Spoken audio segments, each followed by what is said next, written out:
Everyone, तर मी चालले आहे माझ्या बहिणीचा बर्थडे सेलिब्रेट करायला द बिग फिश आणि कंपनी या रेस्टॉरंटमध्ये. दादरला शिवसेना भवनच्याच गल्लीमध्ये एक्वा लाईन पासून अगदी 2 मिनिटाच्या अंतरावर भरपूर गर्दीने गजबजलेलं होतं द बिग फिश आणि कंपनी रेस्टॉरंट. या रेस्टॉरंटची खासियत आहे इकडचे सी फूड आणि नॉनव्हेजला तोडीस तोड असलेलं व्हेज व्हरायटीचं जेवण. या रेस्टॉरंटला मोस्ट ऑफ मराठी क्राऊडच व्हिजिट करतात. त्याचबरोबर फॅमिली टाइम साठी हे रेस्टॉरंट एकदम परफेक्ट आहे. इथे आम्ही ताईचा बर्थडे सेलिब्रेट केला आणि हा केक आम्ही बाहेरून आणलेला. इथे केक वगैरे अवेलेबल नाहीये.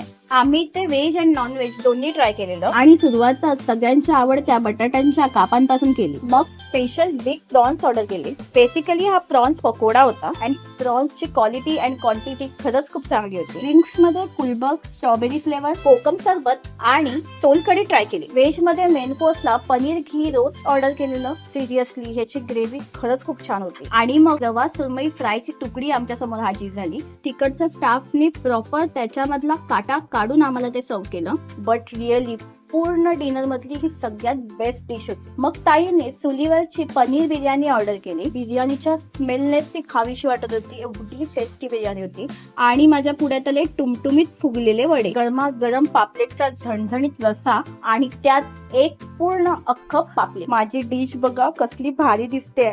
सर्व जेवण एक नंबर होतं. पापलेटचा रस्सा खूप छान होता, पण रस्सामधल्या पापलेटला थोडीशी मिठाची गरज होती. अगदी मराठी पद्धतीच्या खोबऱ्याच्या वाटणाचा हा रस्सा होता. रस्सामधला पापलेट साईजला पण मोठं होतं आणि व्यवस्थित शिजलेलं पण होतं. पण इकडच्या टेस्टी फूडचा आस्वाद घ्यायचा असेल तर तुम्हाला 30 ते 40 मिनिटं आधीच जाऊन नंबर लावावा लागेल.